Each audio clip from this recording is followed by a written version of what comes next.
m'appelle Lucas et puis je suis alsacien. Donc je suis né à côté de Mulhouse et je fais mes études à Clermont-Ferrand. Donc Clermont-Ferrand, je suis en école d'archi. Là, je suis à ma troisième année, donc je fais ma troisième année en Uruguay et j'ai fait mes deux premières à Clermont. Un peu pour se dire, on part un an, on n'aura peut-être pas l'occasion de le refaire. Et se dire aussi que si on y va, c'est pour à la fois apprendre une nouvelle langue, parce qu'on ne connaissait pas du tout. Et puis aussi tout ce qui est un peu l'architecture d'ici, quoi, genre ça n'a rien à voir. On est parti, moi et un pote. Donc là on est deux ici à Montevideo quoi, depuis août de l'année dernière. Quoi. Donc en gros on a fait le premier semestre de août à décembre, là, donc juste avant les vacances de Noël. Et en gros c'est le premier semestre pour le côté européen et du coup là on a fait le deuxième semestre côté uruguayen. Donc en gros on a commencé par le deuxième semestre de chez eux. Quoi. Et du coup là en reprenant aujourd'hui là, le mois de mars, on reprend le premier semestre comme si c'était notre deuxième. Donc du coup on fait toute l'année en décalé quoi. Quand on arrive à Montevideo, on est arrivé en août, on connaissait personne. On est venu à deux, on ne savait pas parler espagnol non plus. Enfin, non on savait pas en fait. On a dit on apprendra là-bas, on s'est dit tant pis quoi, il y en a beaucoup qui se disent vous êtes fous, on s'est dit ouais bon on verra quoi, ça viendra comme ça. Et au final quand on est arrivé ici, on a eu une coloc de 5 où on était du coup 5 français, par hasard, donc il y a énormément de français qui viennent de Montevideo. Bon, au début c'était compliqué, hein. Le premier mois, première semaine même, je comprenais rien, enfin le cahier était vierge, je posais des questions mais tu sais il répond, alors tu te dis cool il a compris mais moi j'ai rien compris à ce qu'il m'a répondu. Bon après ça venait un peu tout seul et au bout de 2 mois je dirais tu commences à peu près à comprendre les trucs, quand c'est dessiné au tableau c'est plus simple. Là je suis à la Horte de Pocitos, en Uruguay. Donc tu as la Horte qui est au centre et c'est la Pocitos, elle est un peu plus petite, tu as juste l'école de commerce et l'école d'archi. Donc ça c'est cool parce que du coup il n'y a pas énormément de monde et les profs, les cours, tout ça c'est vachement encadré. C'est un peu le retour comme au lycée parce que du coup c'est des classes de 30. C'est assez structuré dans le sens où quand tu choisis tes cours, tu les choisis au début et après tu as 2 semaines pour savoir si tu veux les garder ou pas. Il faut travailler un peu à la maison aussi quoi, pour comprendre parce que surtout que je comprenais pas l'espagnol de base. Donc du coup les 3 quarts des cours au début c'était du Google Trad et puis j'essayais de traduire chez moi quoi. Et puis après sinon ça se fait au fur et à mesure quoi. Et par semaine ça représente combien d'heures de cours à peu près?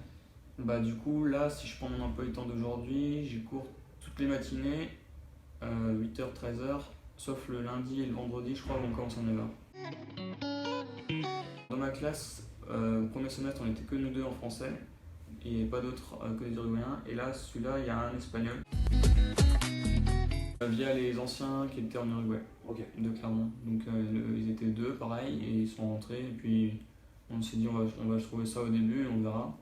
Puis après on est arrivé et puis on a gardé ça parce qu'au final on s'est allé super bien avec les 3 autres français. Là, le nôtre il nous exige de payer à chaque fois par tranche de 3 mois. Donc du coup là on paye 10 000 pesos par mois. Et en gros on l'a trouvé via Facebook, enfin via nos potes, mais après ils ont énormément de réseaux sur Facebook. Mais il y a le réseau Facebook Montevideo, français Montevideo, enfin il y a tout cela quoi. Il y a Pocitos qui bouge pas mal, ouais. Après sinon t'as le quartier au-dessus du parc Rodo, un peu entre ici et chez moi à peu près. Entre les deux il y a pas mal de bars, boîtes de nuit. Ce quartier là il est vachement cool. Au tout début on avait une réunion en gros informative sur comment ça allait se passer et tout ça.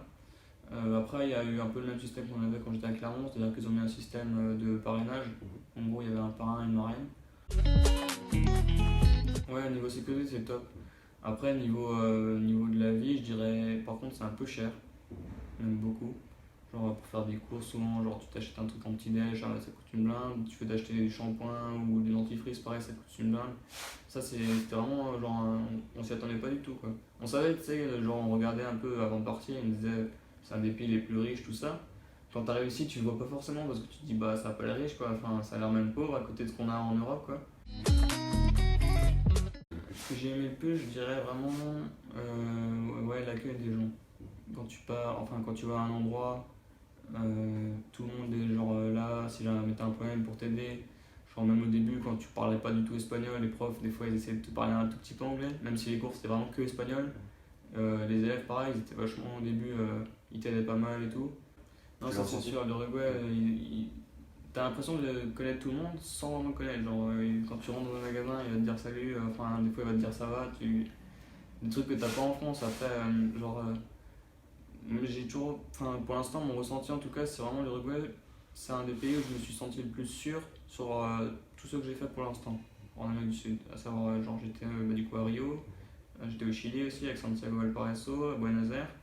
Tout est cool, mais vraiment, l'Uruguay, c'est vraiment l'endroit où j'ai jamais eu de problème. Enfin, je me suis jamais dit, oh, ah, ça craint un peu. Enfin,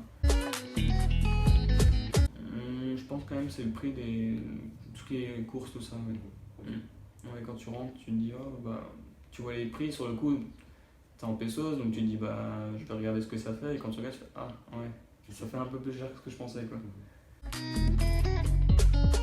Il y a un accent parce que du coup. Ouais, en fait, ici, ils ont tous des chats partout. Genre, c'est un uruguacho et pas un uruguayo. La placha et pas la playa, tu vois. Et c'est pareil, c'est aka et pas aki, ils font plein de trucs comme ça, quoi.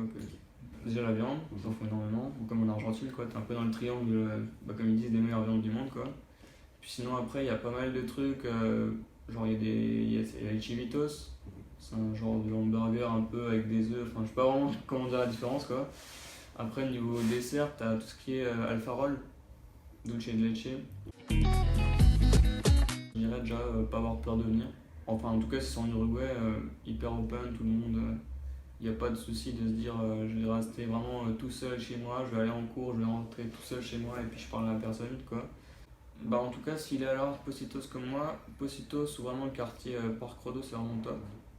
Je pense que même niveau distance par rapport à si on veut aller enfin, la Horte centrale ou la Catholica, c'est pas méga loin. En été, après, ici, niveau climat, je dirais c'est un peu la France, mais côté Amérique du Sud, quoi. C'est-à-dire qu'en été, il fait pas super chaud, quoi. Il fait genre, il fait 34 grand max. Et en hiver, il fait pas super froid. Donc on va dire c'est à peu près pareil. Même si en France, il y a quand même, genre chez moi, je viens d'Alsace, cet hiver il faisait -7, -10, quoi. Mais je veux dire, c'est assez tempéré, il fait ni froid en hiver, ni chaud en été, quoi. Et puis t'as le vent de la mer aussi qui vient souvent, donc... Après, ouais, non, faut pas avoir peur de se lancer, quoi.